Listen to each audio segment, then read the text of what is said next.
ಗ್ರಾಮದಲ್ಲಿ ಕೂದಲು ಪಿನ್ನು ಮಾರಾಟ ಮಾಡುವ ನೆಪದಲ್ಲಿ ಗ್ರಾಮದಲ್ಲಿರುವ ದೇವಸ್ಥಾನಗಳಲ್ಲಿನ ಗಂಟೆ ಮತ್ತಿತರೆ ವಸ್ತುಗಳನ್ನು ಕಳ್ಳತನ ಮಾಡುತ್ತಿದ್ದಂಥ ಕಳ್ಳರನ್ನ ಈಗ ಸಾರ್ವಜನಿಕರು ವಶಕ್ಕೆ ಪಡೆದು ಪೊಲೀಸರಿಗೆ ಒಪ್ಪಿಸಿರುವ ಘಟನೆ ಯಾದಗಿರಿ ತಾಲೂಕಿನ ಮುನುಗಾಲ ಗ್ರಾಮದಲ್ಲಿ ನಡೆದಿದೆ.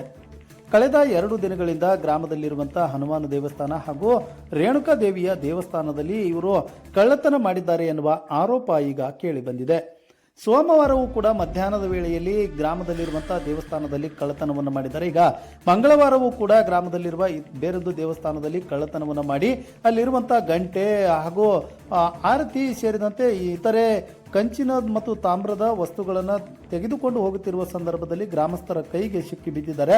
ಇವರನ್ನ ಹಿಡಿದು ಈಗ ಮಂಗಳವಾರ ಸಾಯಂಕಾಲ 4 ಗಂಟೆಯ ವೇಳೆಗೆ ಸಾರ್ವಜನಿಕರು ಸೈದಾಪುರ ಪೊಲೀಸರಿಗೆ ಒಪ್ಪಿಸಿದ್ದಾರೆ ಎನ್ನುವ ಮಾಹಿತಿಯೂ ಕೂಡ ತಿಳಿದು ಬಂದಿದೆ. ಆದರೆ ಇವರನ್ನ ವಿಚಾರಣೆ ಮಾಡಿದಾಗ ಇನ್ನೂ ಬೇರೆ ಎಲ್ಲಿ ಈ ರೀತಿಯ ಒಂದು ಘಟನೆಗಳು ಇವರಿಂದ ಆಗಿವೆ ಎನ್ನುವಂಥದ್ದು ಪೊಲೀಸರ ಮಾಹಿತಿಯಿಂದಷ್ಟೇ ತಿಳಿದು ಬರಲಿದೆ.